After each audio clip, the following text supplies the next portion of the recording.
Netflix's Bridgerton has wrapped up its first season, and it hits us with one of the biggest cliffhangers since Ross said Rachel's name at his London wedding. Hi, Ross. Take the Emily. Take the Rachel.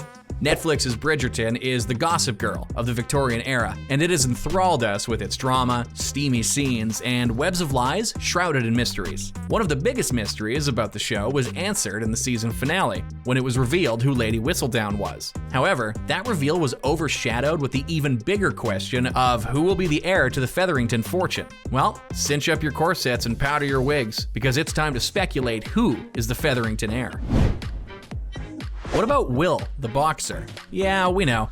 This one comes a little out of left field, or should we say left hook. But he was one of the last known people to be in contact with Lord Featherington.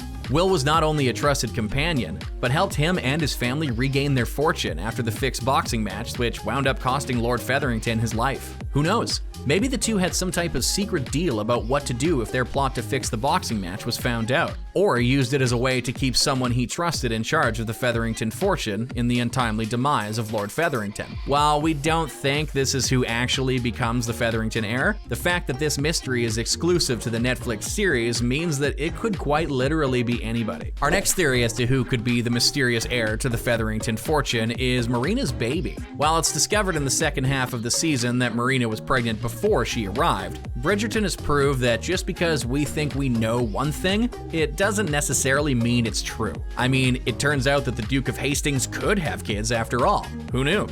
However, when it comes to the future heir of the Featherington fortune, Marina's baby seems to be a popular speculation. Fans on the official Reddit page point out the lingering and sometimes creepy looks that Lord Featherington sends Marina's way in the first 2 episodes. Could there have been a secret affair off camera, and Lord Featherington is the father instead of George Crane? While this avenue could take some creative writing to make true, it could make for some excellent drama in the follow-up season. When the truth comes out, it could force the rest of the Featherington ladies to come to terms with that fact, or take steps to have the fortune returned to their hands. Of all the speculation towards who could be the possible Featherington heir, Nigel Berbrooke has to be near the top. Which isn't great considering how the show positions him in the first few episodes of the season. When we first are introduced to Nigel, he appears to be a blundering, smug, and awkward character that can't take their eyes off of Daphne Bridgerton. While his intentions seem as innocent as they can be in 1813, he later shows his true colors when he drunkenly assaults Daphne for refusing his hand in marriage. Something he gets his comeuppance for in a later episode, when Simon repeatedly punches him for disrespecting the honor of Daphne. While we can't be positive of the circumstances in which Nigel would become the heir to the Featheringtons,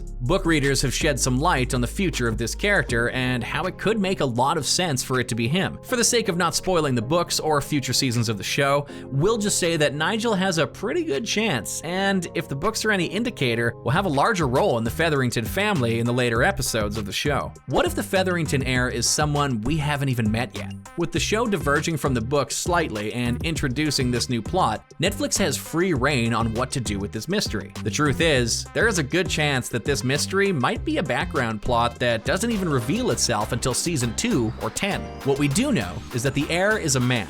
We got that information from Mrs. Varley, a Featherington servant that states, "Oh, we located him, ma'am, the man who will inherit the Featherington estate," which opens up, quite literally, endless possibilities for who this mystery man could be. Or woman. We know that deceit and lies are a big part of Bridgerton, so the unveiling of the heir doesn't necessarily need to abide by the gender they mention in the note.